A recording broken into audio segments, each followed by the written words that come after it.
We're back. Yeah. Part 2. We're back with Poltergeist Curse Part 2. Although I have to say, Desi, this entire episode's going to be dedicated to Dominique Dunne. Yeah. I mean, that's the big case surrounding the curse, for sure. And I'm just going to title this Dominique Dunne in case anyone was expecting any other hijinks. The interesting aspect that I didn't think of is this case. This is why Dominique Dunne really got into true crime, and his next big case he follows is the Menendez brothers. I didn't even make that connection when I decided, because I decided like months ago to do Poltergeist for Halloween. Right. You didn't know what I was doing because I didn't decide until a month ago or whatever it was. It wasn't like a plan. Yeah. I just thought that was interesting. It is. And this case is really the catalyst for him becoming a crime reporter. Yeah. And crime journalist. Yes. So let's get into it. My main sources were, of course, Dominique Dunne's famous piece in Vanity Fair from 1984 titled Justice, A Father's Account of the Trial of His Daughter's Killer. I also used an LA Weekly article from 1983 titled Murder in West Hollywood by Rex Weiner and other old newspaper sources. Yeah. Not long after the release of Poltergeist, one of its stars was murdered. Dominique Dunne played Dana Freeling, the eldest Freeling child in the film. Born November 23, 1959 to Ellen Griffin and Dominique Dunne, she began her acting career in the late 70s. Prior to Poltergeist, she had done a few episodes of television and a few TV movies. Poltergeist was her big break, like her big screen debut. In 1981, Dominique met John Sweeney at a party. John was the head chef at West Hollywood hotspot Ma Maison. Wow. This was where Wolfgang Puck worked. Yeah, that's the thing that always blows me away with this case. Like, he really was this up-and-coming chef. Yes. Like he would have been on Top Chef, probably. Yeah. And he was young. He was like 27. So he's the head chef at Ma Maison. It's this hotspot in West Hollywood. He also stood a foot taller than Dominique. He was like a tall guy. He was 6'1". He was 170 pounds, and he was very athletic. Yeah. Their backgrounds were very different. Dominique's father, Dominic, worked in Hollywood as a producer, and she attended prestigious schools, including Harvard Westlake in Los Angeles. John came from Hazleton, Pennsylvania, and he was raised by an alcoholic father who beat his mother. Decidedly different growing up experience for him. He moved to Los Angeles at the age of 20 to pursue his culinary dreams. Eventually, he landed a job at Ma Maison and worked as chief assistant to up-and-coming chef Wolfgang Puck. That's crazy. So this is like right before Wolfgang Puck hit it big. Yeah. And became like the celebrity chef. One of like the first huge celebrity chefs. I think so. I mean, like, yes, there's been like more famous chefs, but he was like what we think of as the modern celebrity chef. That's Wolfgang Puck. Yeah. I mean, that was probably the first chef I knew, like outside of Julia Child. Do you know what I mean? Or like TV people back then, like, was him. But he was like that kind of category of rock star chef. Like, oh, totally. Like that. It was like a newer thing. Opening restaurants. He was a celebrity himself, like, in a way. Yeah. Yeah. He was the Jose Hebert. He really was the Jose Hebert of food. They were like in that same category to me. I was like, why do we know them? Also, we don't typically know those people, like the chefs, the hairstylist, right? They're just so Beverly Hills in the 80s. Yes. It's like this time and place. Wolfgang Puck seems nice. I don't have an issue with him. I buy his stuff at the airport sometimes. That chinoise salad that they sell at Gelson's is real good. When I first moved to LA, I went to get something of his, like at one of his places. I can't remember. I think it was in Santa Monica. It wasn't like one of the most famous ones. You know how he kind of expanded? They had a Wolfgang Puck like like his lower tier. One of his Yes. lower tier restaurants Yes. on the promenade back in the day. It was a lower tier, but you know what I mean? I'm not. I yeah. ate there. Yeah, of course. I've eaten there before. It was right on the promenade, and it was like his lower tier restaurant. It was still pricey, but like But it not wasn't $100. Spago. Yeah. So yeah, for those of you who don't know, Wolfgang Puck opened up Spago in the early 80s in Beverly Hills. He put smoked salmon on a pizza and everyone went crazy. He kind of made this California style cuisine, sort of. Like that was his thing, combining like French with California Asian ingredients and flavors. Asian. Yeah. Yeah. And I like that style. Yeah, his food's good. So like John Sweeney was primed to become maybe not on the level of Wolfgang Puck, but he's like following this career trajectory. He would have been set.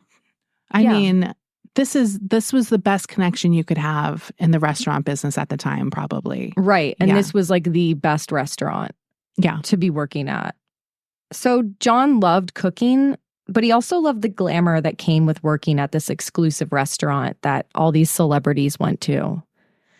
Dominique and John entered into a whirlwind romance. Things moved very fast, and within weeks of meeting, they moved in together. But it wasn't long before John's abusive behavior began to emerge. He was really possessive of Dominique, and he was driven by this intense fear of rejection and need for control. He would tag along to all of her activities so that he could keep an eye on her, like just showing up to her classes and like, there's your weird boyfriend. And he's 27? He was, I think he might have been like 26 when they first started dating. So he's young, but it's like, come on, you're not 19 acting this way with your first girlfriend. Yeah. Do you know what I mean? Like, it's creepier. Yeah, and like we said, he has like a grown-up job. Yeah. Act like a grown-up. Yeah. Why are you doing this? Well, he's doing this because he is abusive to women. Yeah. As we'll get into more. He would show up to her classes, and then he would also show up to her sets when she was filming something, which must have been super embarrassing. And then he would like later interrogate her about if she would have any potential love scenes. Right. And she would have to like talk him down off the ledge frequently. So gross. Which is exhausting. They frequently argued as Dominique began to push back on his possessiveness. She actually wrote John a letter, but she never sent it. Part of the letter read, "Don't live for me, live for yourself. You do not love me. You are obsessed with me. The person you think you love is not me at all. It is someone you have made up in your head. I think we only fight when images of me fade away and you are faced with the real me. The only man I am interested in is you, but we are not compatible. When we are good, we are great. When we are bad, we are horrendous. The bad outweighs the good. The whole thing has made me realize how scared I am of you." How in touch she was with the situation. Do you know what I mean? Like, yeah. And she's like, what, 22? Yeah, she's 22. I mean, that's pretty like with it at that age, I think, to see things so clearly. It's very correct, and she perfectly articulates the nature of this kind of controlling boyfriend. Right. And I mean, I guess others can see that too, but it's like the key is like getting yourself away and realizing that it's actually very dangerous. Right. Like, it's like, yeah, I think she did think it was dangerous, but she probably didn't think it was murder dangerous. Do you know what I mean? Like, right. Maybe not that's at like this hard stage. to go to. Yeah. And as we know, even if you are, say you are in a situation where you're thinking my boyfriend or my husband or partner or whatever might kill me, it can still be very, very difficult to get yourself out of there. Yeah, or to truly think it will go there. It's like, I think you're always kind of like, no, like I'm very scared, but he won't do that, right? Like, yeah. Dominique Dunne said in his piece with Vanity Fair that Dominique introduced John Sweeney to the family in the summer of 1982. So Poltergeist has come out.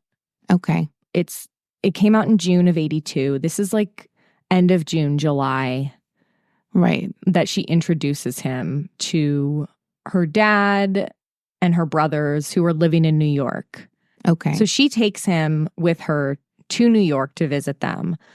Dominique Dunne could see just how into her that John was, but, quote, there was something off-putting about him. Dunne called his ex-wife and said he is much more in love with her than she is with him. And Dominique's mom agreed. Yeah. Dominique and her brothers had dinner with John one night. And when he got up to go to the bathroom, a guy at the restaurant recognized Dominique and repeated her famous line from Poltergeist, "What's happening?" Yeah. She's screaming it at the house. Everything's going to shit. She says, "What's happening?" Right. Because wasn't she like out in the movie and she comes home to this mess or something? Yeah, because she's like the teenager. She like pulls up and her house is like imploding. Yeah. And Dominic wrote in his piece, he's like, yeah, that had been, obviously that was in the trailer. Like all of America knew her saying that line. Right. It was like famous. Yeah, I feel like that's sort of how it's like her role in the movie is not that big. She's gone for a lot of the movie. But that was everywhere. So it's like you just knew who she was from that movie, even though it wasn't like a huge role. Right. She wasn't Carol Ann. No. But it's an iconic line. Of course. In that film. Yeah. So as this guy's like, oh my God, poltergeist, what's happening? John Sweeney comes out of the bathroom and sees that this guy is talking to his girlfriend and he lost it. That's extra crazy because the brothers are there. Yes. Like usually those type of guys can hide it in front of other people. Like even if they're kind of seething with rage underneath it all. Right. It's crazy that he lost it like that. Right. Like he waited until the dad had left because Dominic was like with them for a bit, but then he left. And then it's like just the brothers. That's just he sick. Still does it. It's wild. And in front of everybody at this restaurant. Right. So he loses it. He picks this guy up and starts shaking him. Dude. This is an insane escalation. Yeah. The next day, Dominic said that his daughter arrived to their lunch late, looking upset. He said that John spent the whole meal ill at ease. In August, John got physically violent during an argument with Dominique. He grabbed her by the hair and pulled out clumps. She escaped to her mom's house, but John followed her there and demanded to be let in. He was outside her mom's house, banging on all the doors and windows, demanding to be let in. Is the mom in, where's she, Malibu? Beverly Hills. Okay. So Dominic lives in New York. Mom lives in Beverly Hills. They've been divorced since she was a kid, but they're still close. Yeah. And the mom like hollered out the window, like, I'm going to call the police if you don't leave. Right. And he did eventually leave the house. Like I mentioned before, such as the case with many abusive relationships, Dominique went back to John a few days later. But the violence continued. On the evening of September 26th, Dominique's friend Brian and his girlfriend Denise were visiting from out of town. The three of them went out to Ma Maison for dinner, where John Sweeney cooked for them. That night, all four of them returned to Dominique and John's West Hollywood house and continued their night of fun. At around 3 a.m., John and Dominique got into an argument in their bedroom. Brian came in from the living room and was like, "Can you guys be quiet? We're sleeping." So embarrassing for her, like just like that situation. I've been in that kind of situation, obviously. You know, fighting like that in front of people and you're trying to hide what's really going on. It's humiliating. It's so humiliating and stressful. Like, right. Ugh. And then on top of it, you have this man who is so volatile that obviously when this other man tells him, hey, keep it down, that's not going to be good. Right. Because no one else is placating him like you are. Yes. And it's like, you're like, no, don't do anything like to make it worse. Like, right. Yeah. So Brian comes in. He's like, hey, can you guys be quiet? And John shouted back, mind your own fucking business. So Brian went back to the living room where his girlfriend was on the couch. And they're like talking about this. They're like, dude. And they can't sleep now because it's like tense. That's scary. And scary. Yeah. Right. But the fighting started up again. Brian heard a loud bang followed by the sounds of somebody gasping for air. And he said this was like the worst noise he'd ever heard in his life, was like somebody choking. Oh my God. So he runs into the bedroom, and John had pushed Dominique to the floor and was choking her. Oh my God. Dominique is like, Brian, he's trying to kill me.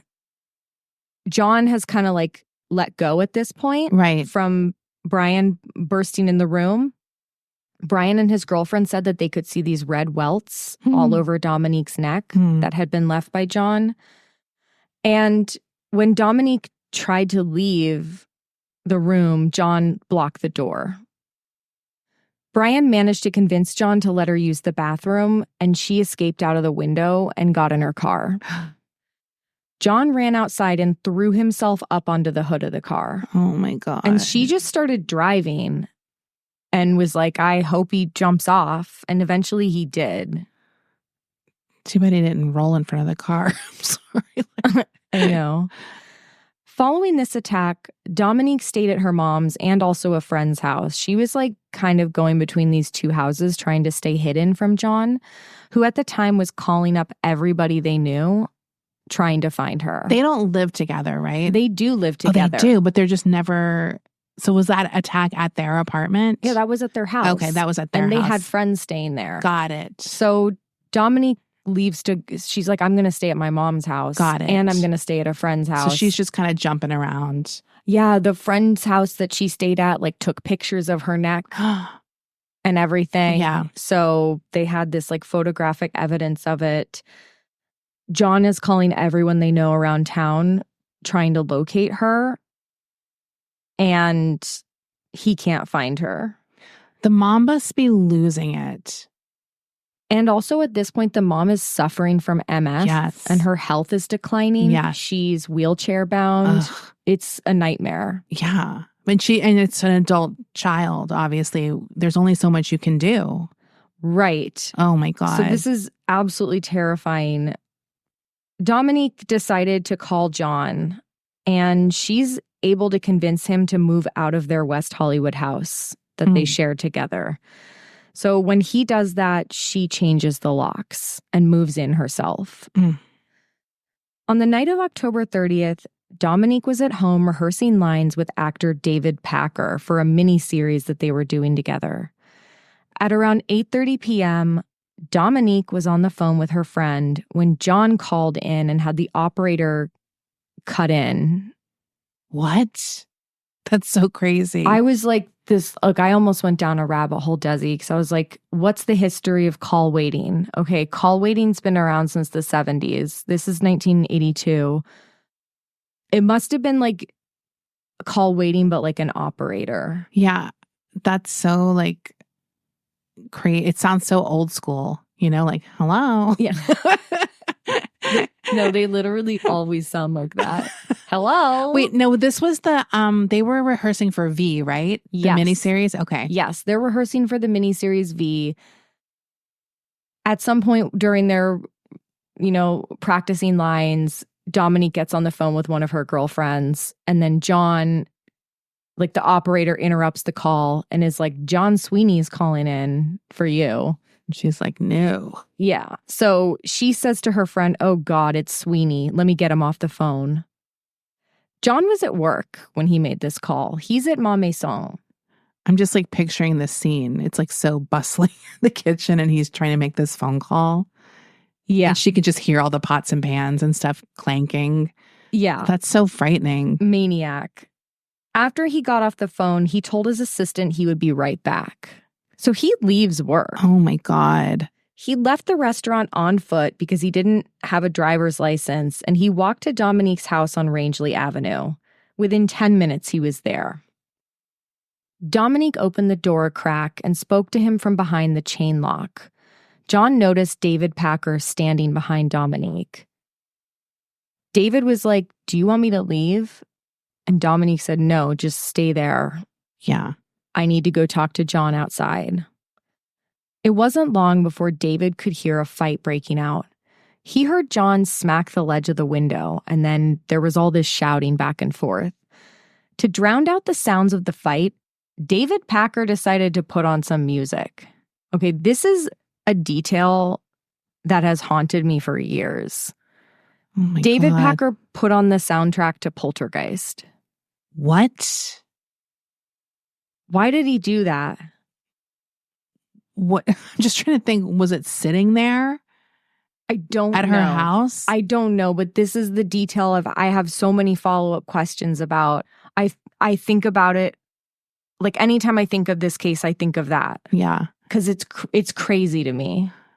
The situation is just so grim to me because I just, it's like so many times I'm like, why did she go out? I know. Talk to him through the chain. Like, why isn't he going out? Like, I know. it's just like so many things. I'm like, I wish I could stop this.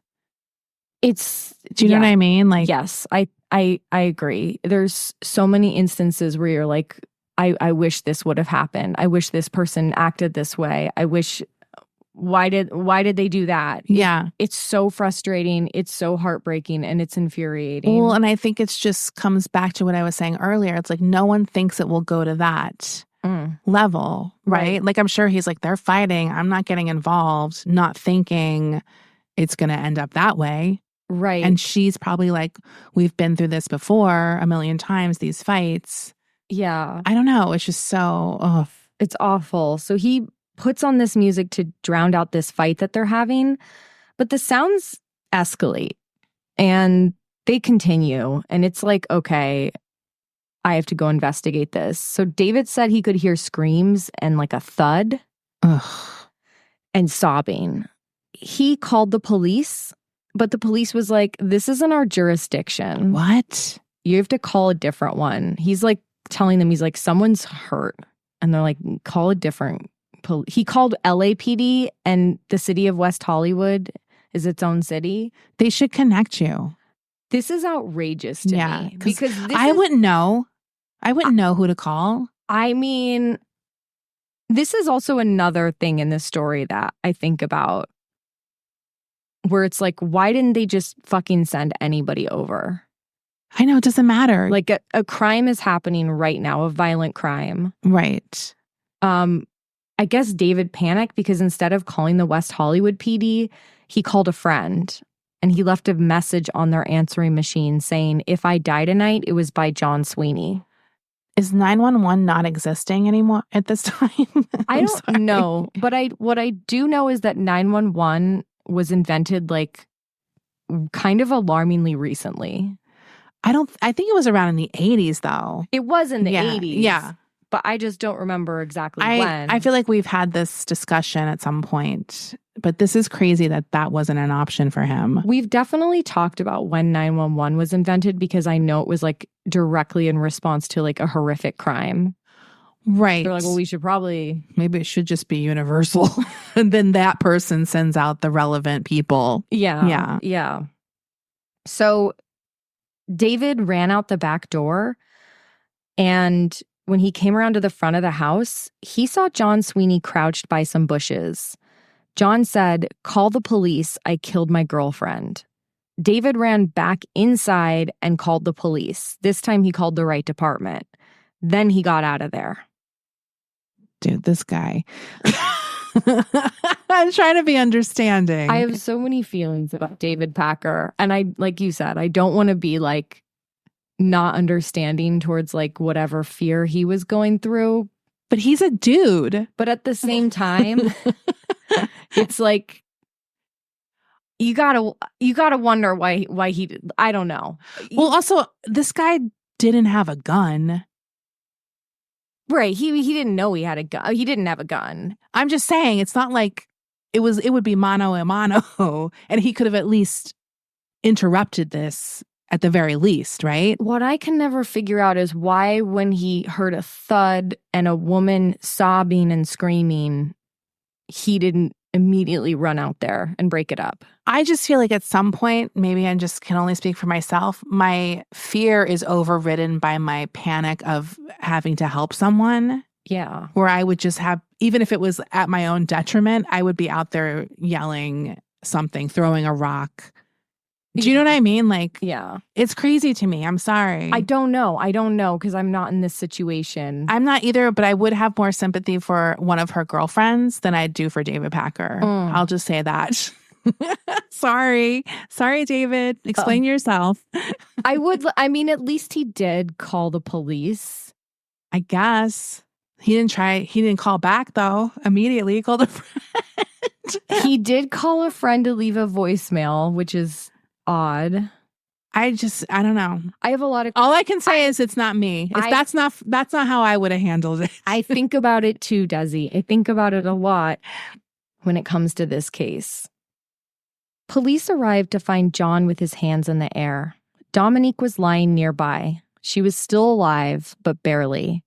John told the police, "I tried to kill my girlfriend, and then I tried to kill myself."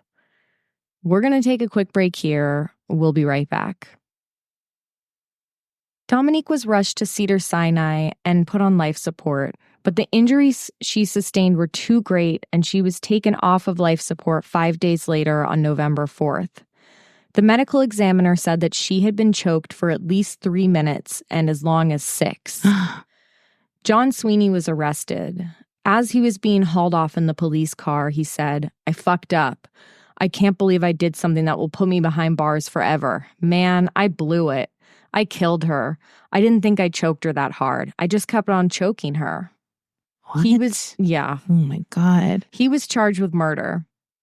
John claimed that Dominique had led him on about wanting to get married and have a family with him, and that he, quote, just exploded and lunged towards her. He claimed that he didn't remember anything until he came to and found himself on top of her with his hands on her throat. He said he tried to revive her, but it didn't work, so he ran into the house and swallowed 2 bottles of pills. But there was never any evidence that he did this. Wouldn't David have noticed? Yes. David was there during the duration of this. This is crazy. So I don't know. This guy's a liar. Yeah, I mean, he sucks. Investigators interviewed John's ex, Lillian, and she told them all about the abuse that she suffered during the course of their relationship. Now, they only found out about her because the police received a tip from somebody who was like, "Hey, this guy has like a history." And I know now I'm getting really mad because I started to remember things about the trial as I'm hearing this. Yeah. It's infuriating.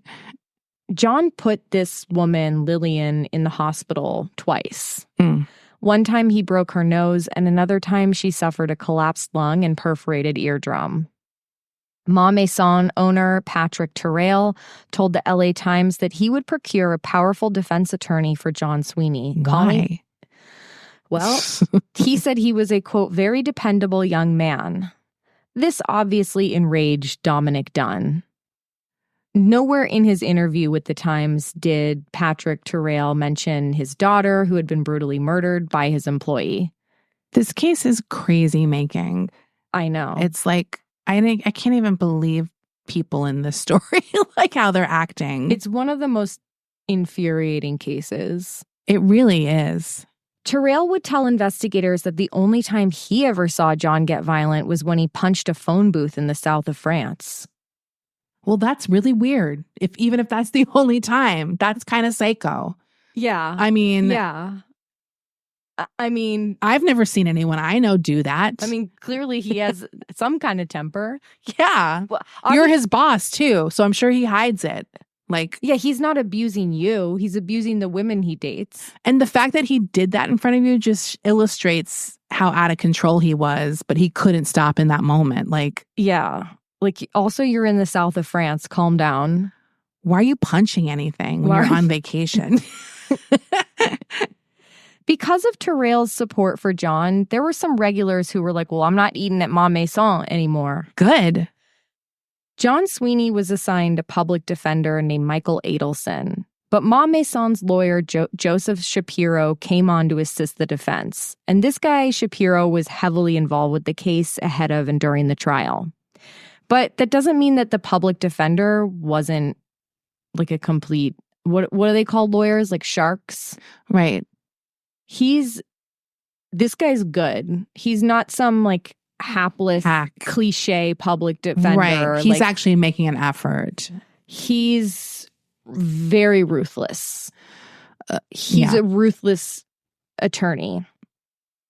Dominic said that right before jury selection, a journalist friend of the Dunnes reached out to them because he apparently had a message from Michael Adelson, John's defense attorney. And he's like, why are you contacting me? Why isn't the district attorney contacting me? Basically, he's like, the message is that the defense is willing to plead guilty to manslaughter and serve 7 years in prison. Now, this was actually the second time the defense talked about doing a plea bargain. Dominic says that earlier that year, the defense offered a plea bargain and the Dunnes, along with the DA, accepted this plea bargain because Dominic says Ellen, Dominique's mom, her health was so bad that a trial might just be too much. Right. So they're like, that just might be for the best. It's not worth it. Right. Even if he could potentially get more time to put her through this kind of thing. According to Dominic, he knew this public defender assigned to the case was, quote, a ruthless player in the courtroom. Also, like, that was another thing. He knew that this guy would make their lives hell during this trial. Right. He wasn't beyond doing like victim blaming and all of the shady shit that defense can do. Yeah. But the defense suddenly reneged on the plea deal. And now here they were again, the weekend before jury selection, and now they're asking for a plea bargain again. Oh my God. The Dunnes went to the prosecutor, Stephen Barshop, with this information. He's like, well, it's not even up to you guys anymore anyway, because like we're having this trial. Right. We're doing jury selection like tomorrow. Well, I think it's like, it's not really the parents' decision, right? It's like the state's.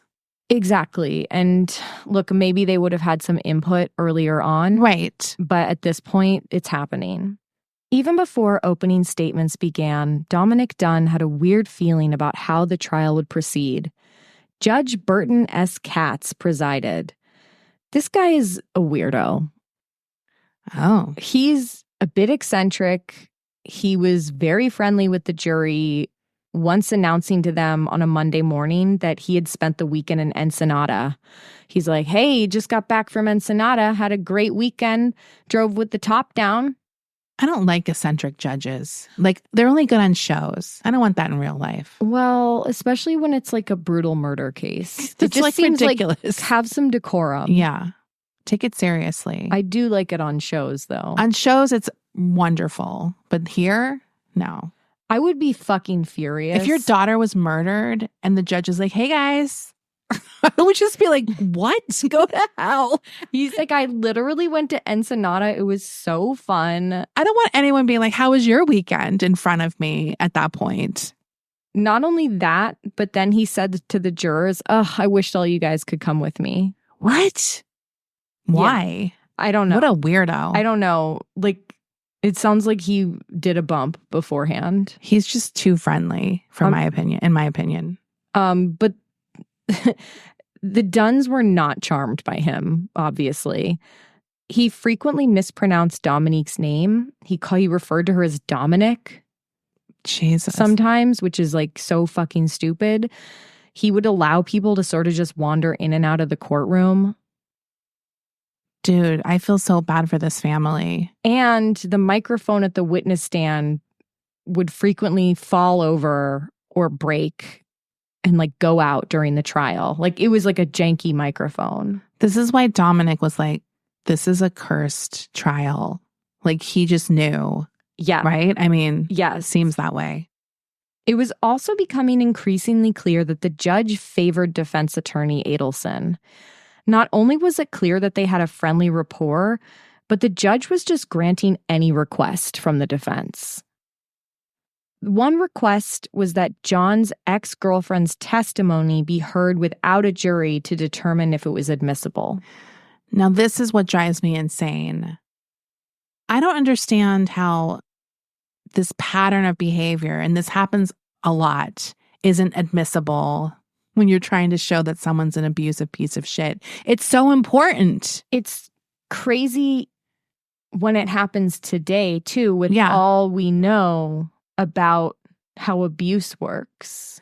It just makes me so mad. Like, I literally, steam will come out my ears, like mad. Right. This should have been shut down, but the judge acquiesced. John Sweeney entered the courtroom every day carrying a Bible. No. Which is obviously was a prop. Yeah. And he openly wept during the course of the trial. He was very much like, I'm just a small bean. This guy's disgusting. And it's like, if you really are sad, why are you even fighting this? Just plead guilty. You know you did it.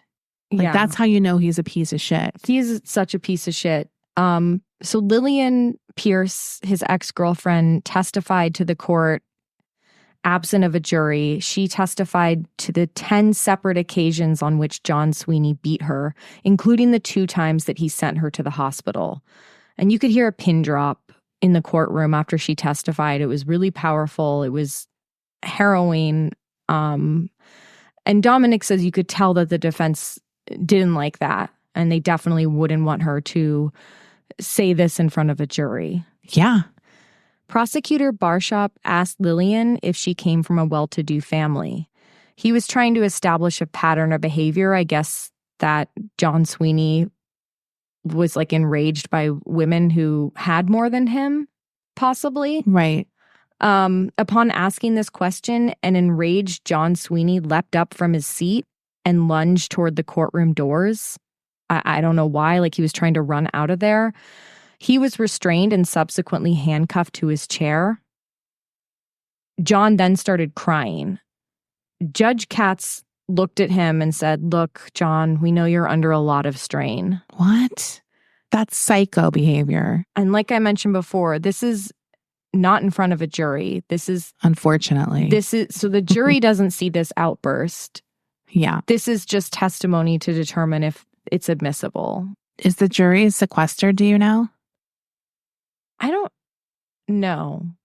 This is why I can never go on a jury, because I'd be like, no, I saw it in the newspaper. I don't care if I'm supposed to ignore it. I'm not.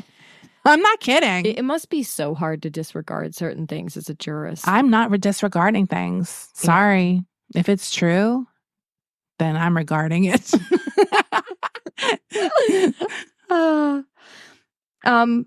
Yeah, this was a clear display of John's inability to hold it together when slightly provoked. Yeah. I mean, this is like, he truly lost it. Like, he couldn't handle hearing this, like, and having his image ruined. Right. During the rest of the trial, Dominic suspected that John had been drugged to keep him calm. Oh. And Prosecutor Barshop asked the judge, like, can we do a drug test on him? That's really interesting. Because he noticed like a drastically different change in his behavior and demeanor. And I wonder if that's illegal. Like if it's a Xanax or a, you know what I mean? Like a prescription. Yeah, I'm not sure. But the judge refused. He denied their request to do a drug test. Dominique's mother, Ellen, also had to testify without a jury to determine admissibility. At the time, she was wheelchair bound, and the defense argued that her presence would garner sympathy from the jury if they saw that the mom was sick. Who cares? That's the reality. That's what it is. Yeah. And we should be allowed to have sympathetic witnesses. Like, that's crazy, because this guy's probably going to get a sympathetic witness. Yeah. So she described to the court the night her daughter fled to her house after being beaten by John. Adelson asked her if Dominique had had an abortion, as if that was a good reason for her to have been abused. What? I hate this guy. Yeah, he's terrible. Judge Katz ruled that Lillian's testimony was inadmissible. This judge sucks. He called her described acts of violence at the hands of John Sweeney too prejudicial.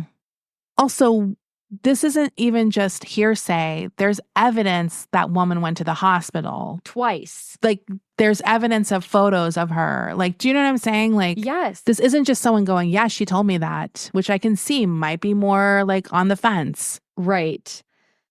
Also ruled inadmissible were statements that Dominique had made to her friends, coworker, her agent, etc., about the nature of her relationship with John Sweeney.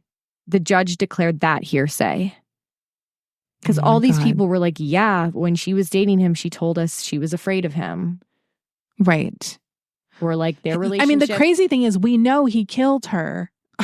Like, that's not really in question here. Right. So what the defense is trying to do is paint this as a crime of passion. Like this was a one-time thing that he exploded. Right. So if they establish like, no, he was always abusive. And to be honest, that's still, in my opinion, even if it was a one-time thing, it's still a murder. Yeah, you still killed him. That's still murder. Yeah. Like, I'm sorry, maybe it's second degree, but it's not manslaughter. So also what's crazy about the defense trying to paint this as a crime of passion is he's simultaneously being charged for assault for the September 26th choking when he choked her. Right. With the friends. With the friends, yes. During opening statements, Stephen Barshop described the assault that took place on September 26th, which was the incident we just referred to, followed by the murder a month later on the night of October 30th. He had the courtroom sit in silence for 4 minutes to display the amount of time that John Sweeney had his hands around Dominique's neck, choking her. Oh my God. And he basically said to the jury, like, look, he had this amount of time to stop what he was doing. This is always so effective because I don't think people realize how long 4 minutes is. So I always feel like when they do this in a court case, it's always like, oh my God. Yeah. You really feel it. The defense asked that only second-degree murder and manslaughter be considered. Judge Katz agreed. So, like, during the trial, he's like, can we make this only second-degree murder and manslaughter? The charges. Yeah. Like, let's reduce these. So what, it was first degree at first? Yeah. Okay, got it. It was like between first degree and second degree. So they want to move down one. Okay, got it. So first degree's off the table now. The defense had gone with the strategy that this was a crime of passion, like I said before. Barshop argued that John had up to 6 minutes to decide to stop choking Dominique. Also, a crime of passion is still murder. I don't know why that's his out here. Like, yeah, that's crazy. But the judge said that John came to the scene without a murder weapon. His hands are a murder weapon, by the way. That's what Dominique Dunne said. He's like, yeah, he used his hands. Like, people do get strangled to death. It's a thing that happens. This judge is a dumbass. This judge, I mean, he's probably dead, so good, but I wish he would die. I hate him. In his Vanity Fair piece, Dominique Dunne said, quote, if this jury had had the option of first-degree murder and were in a dispute, they could have compromised at second degree. With first degree ruled out, if there was a dispute, their only compromise was manslaughter. That's a really good point. Because I was thinking, I was like, yeah, it's probably not first-degree murder. Like, it really doesn't fit that bill. Right. But it is hardcore second-degree murder. So that's a good point. Like, there was no compromise available to them now. Yes. Jesus. Detective Harold Johnson, who worked this case, told Dominic outside of the courtroom that he had lost faith in the justice system because of these reduces in charges. John Sweeney took the stand in his own defense. He cried and spoke softly, once being told to speak up. He described a happy relationship with Dominique. He denied having choked her during a fight a month before her murder. He was like, I was just trying to stop her from leaving the house. Also bad. He said that Dominique wanted to get back together with him and that the attack on the night of October 30th was brought on by her changing her mind. I mean, so much of this stuff, it's like, I wonder how it would play today. I hope we would be a little smarter. Right. With this terminology and recognizing that women go back sometimes to their abusers. Right. Yeah, it's just sick. What followed next was an attempted assassination of Dominique's character. Like I said before, Adelson was not afraid of trying to paint Dominique as like this wishy-washy woman who was toying with John's heart. Right. And, you know, they were drinking on the night of September 26th. So it's just as much her fault. Yeah, like he's clearly trying to paint this as like they had a crazy, passionate relationship. Right. In a rebuttal, the letter that Dominique wrote but never sent to John was read aloud in court.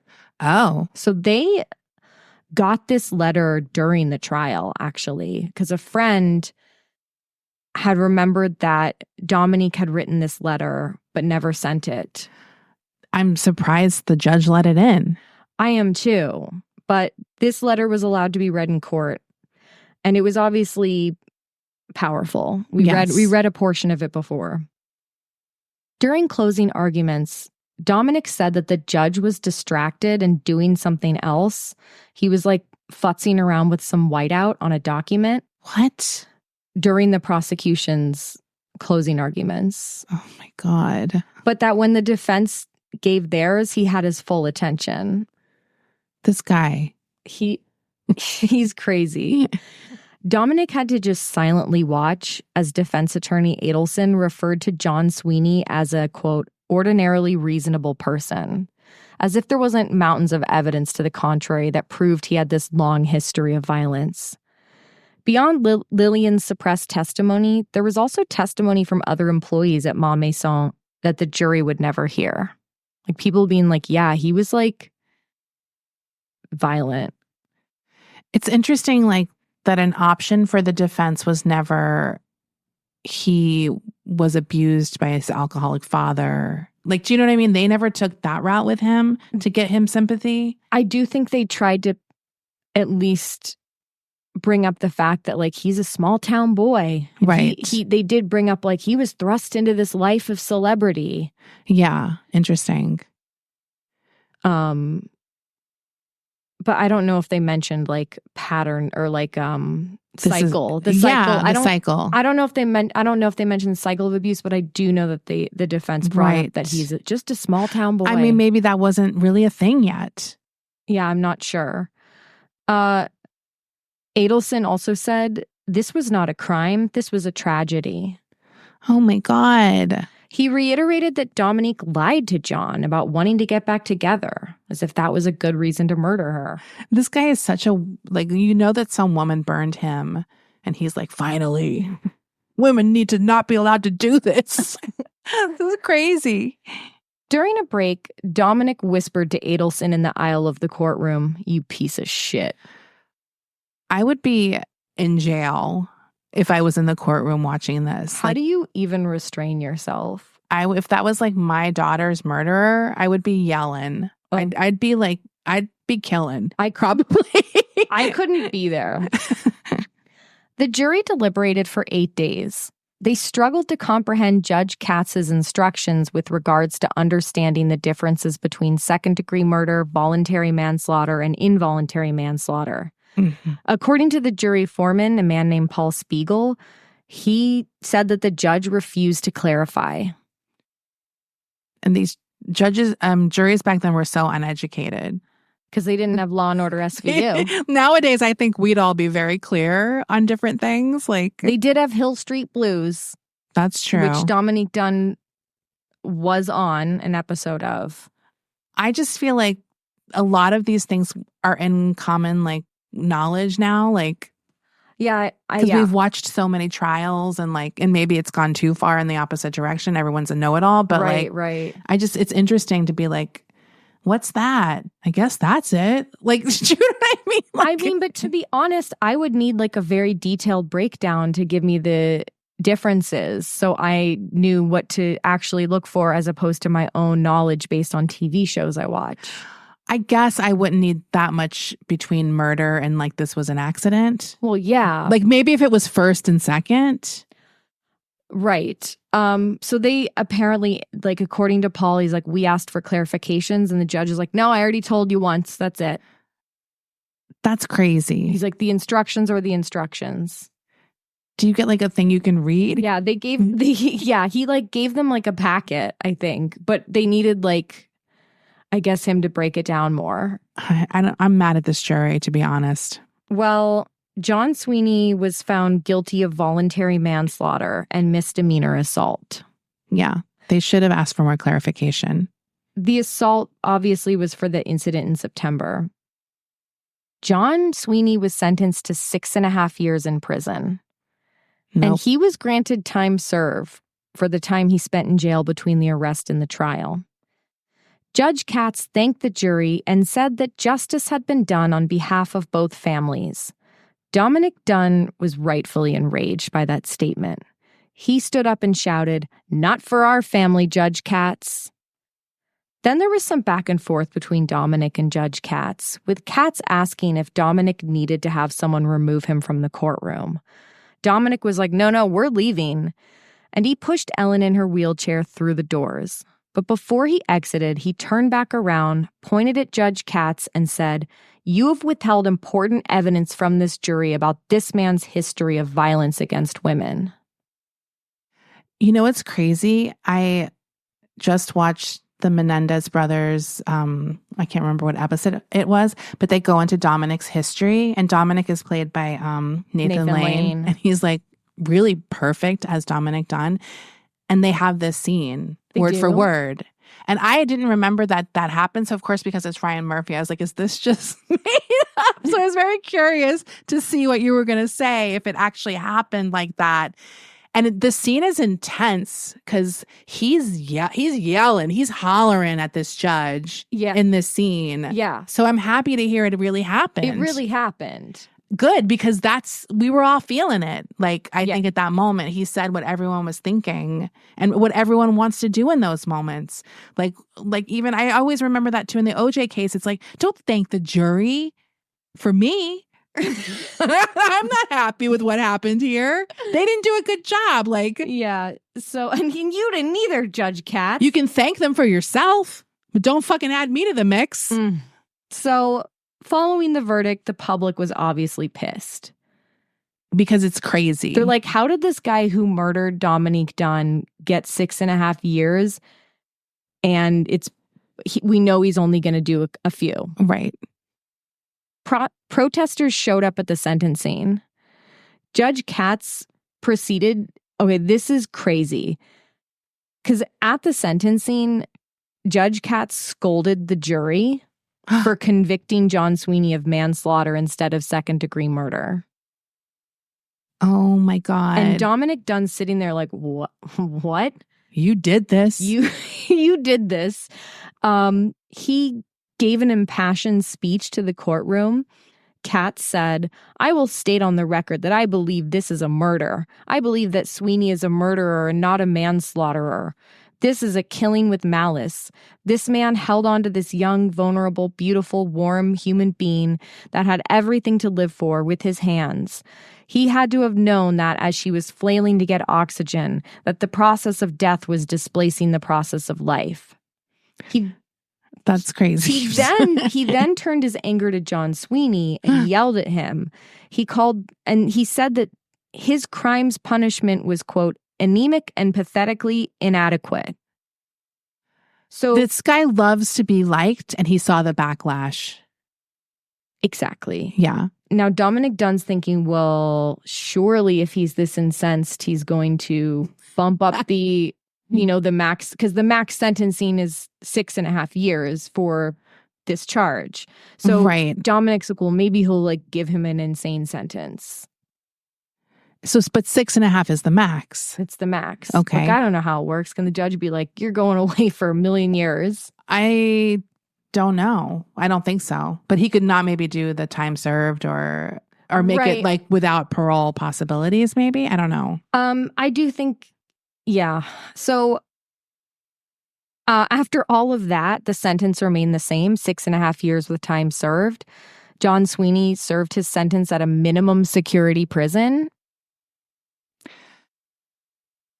He was released in September of 1986 after serving just 3.5 years total. I don't get it. So after the sentencing, he was there for 2.5 years. Yeah. And just basically a nothing. Yeah. Prison. Yeah. After sentencing, the Dunnes were called into the judge's chambers. Dominic said in Vanity Fair, "Judge Katz was utterly charming. He called us by our first names. He talked at length about the injustice of the verdict and of his shock over it, as if all of this were something he had played no part. He said his daughters had not spoken to him since the verdict." There we go. Just a few months after John Sweeney was released on parole, He was hired as a head chef at a trendy Santa Monica restaurant. I remember this. Called The Chronicle. I remember the outrage. This is crazy. I'm sorry. I'm for I'm for felons getting jobs. I am too. But this guy has not paid his price. And I don't think he's truly had taken accountability for what he's done. Also, I think we obviously need to help like ex-cons like reintegrate in society and like be able to find jobs and stuff. But you don't need to put the murderer in a high-profile chef job. Why doesn't he cook at like a halfway house to help people? Or like, I'm just bothered by the fact that he clearly has an issue with anger and like and is an abusive person. I don't see any therapy. I don't see any like, trying to change that kind of stuff about himself. Yeah. I'm just like, there needs to be work done here before you get all these like, your life back like that. There's probably some woman chef who like lost the job to John Sweeney at the Chronicle. I just think it's outrageous. It's what goes through your mind? Well, it's like when like a celebrity gets taken down for sexual assault and people are like, let him work. That's all. It's like, he can work. He just can't be doing $1 million dates at clubs. Like, do you know what I mean? It's like, maybe he doesn't get to have a TV show anymore. That's not like a God-given right. Like, yeah, I mean, and people are also allowed to be like grossed out by it. Of course. Like, even if it's legal to hire this guy at your restaurant, people are allowed to be like, that's a bad look, dude. Right. There's got to be some punishment for killing people. And if the justice system doesn't take care of it, then we as a society can be like, we don't accept that. Like, honestly, so have him at your restaurant. I'm not buying your fucking chicken skewers. Like, okay, we're going to verify that later because we're ending the episode with a review of the menu. Okay. Because this is a really hard episode. I didn't want to go too off the rails with some of the other poltergeist stuff I have coming later this week. TBD. I wanted to keep it focused and honor Dominique Dunne. But let's just finish this out. So he's working at the Chronicle. One of the co-owners is named Lud Rennick, and he told the LA Times in 1986, if he's capable of doing a good job for us and he is clear with his debt to society, my only concern is his doing the best job he can.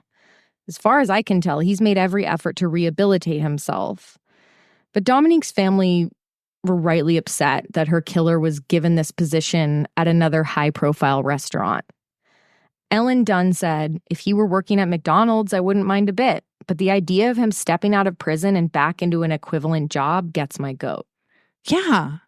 That's what I mean. There's just like no building back up. Like, he's just like, he's immediately back in this like glamorous position. Like nothing happened.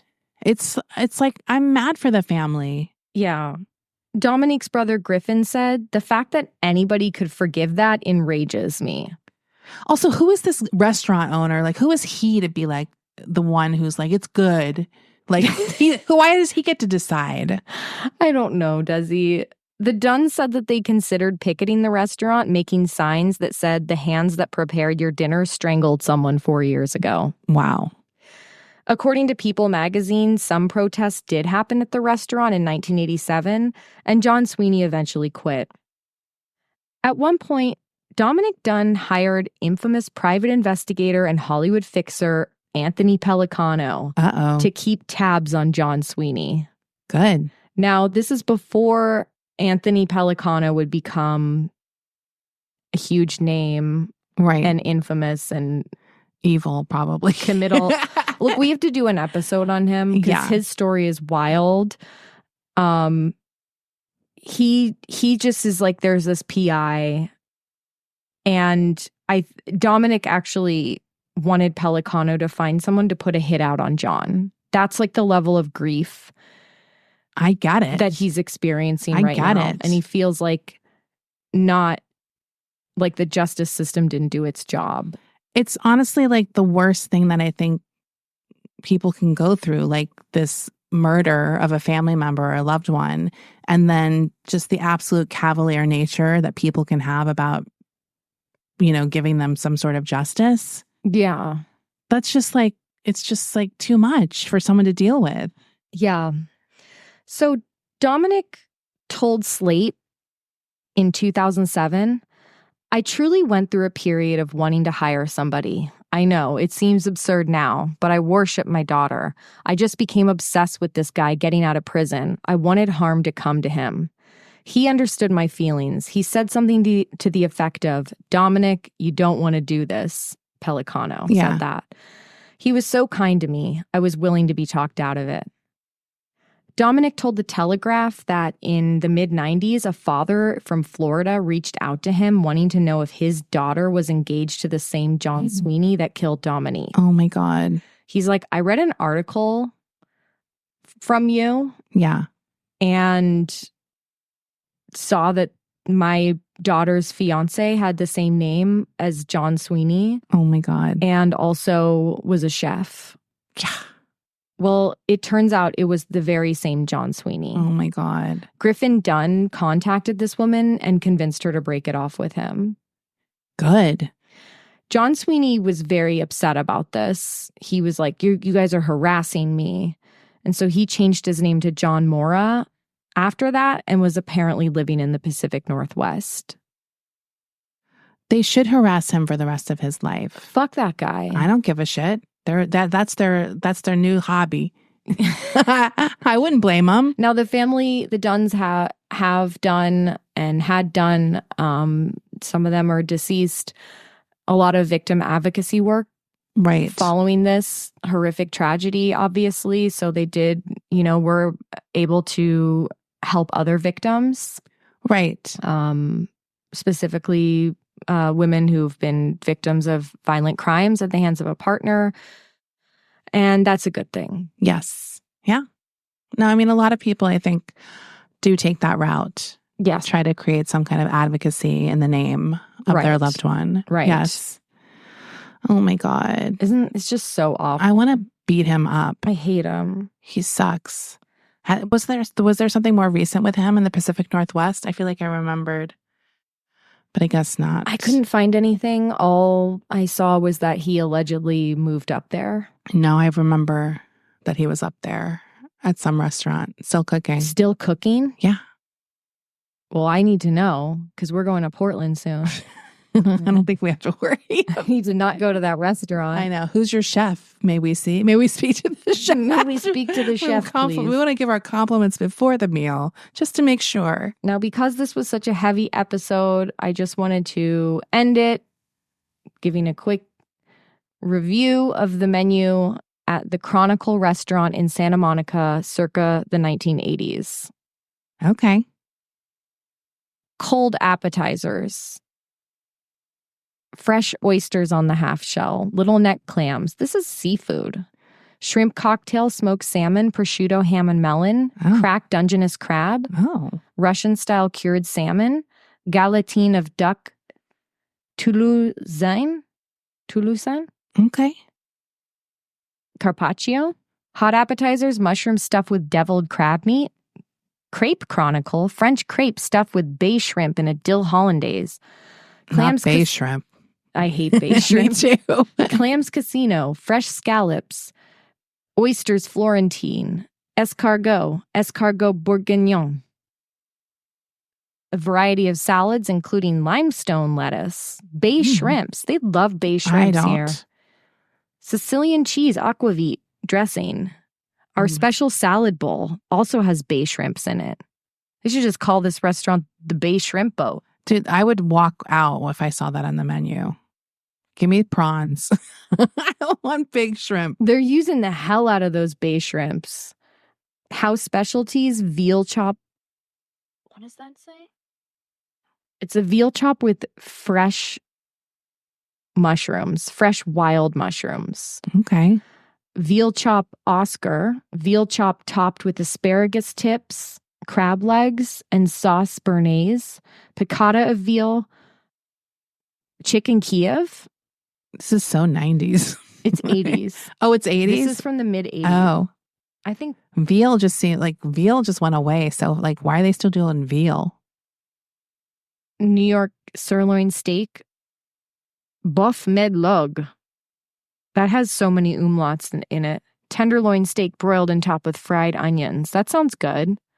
Except I don't really like a tenderloin. I want like a lot of fat. I mean, this is just a very basic menu. Nothing here is like, I'm sure that some of it's fine, but it's not really innovative or exciting in any way. No, everything is. This is like a seafood and steak place. Yeah. Please note our delicious desserts are on the back page. Just tell us. The delicious desserts are special chocolate mousse. No. Cherries Jubilee. Oh my God. This is an old-fashioned menu. Baked Alaska. Pear Chronicle.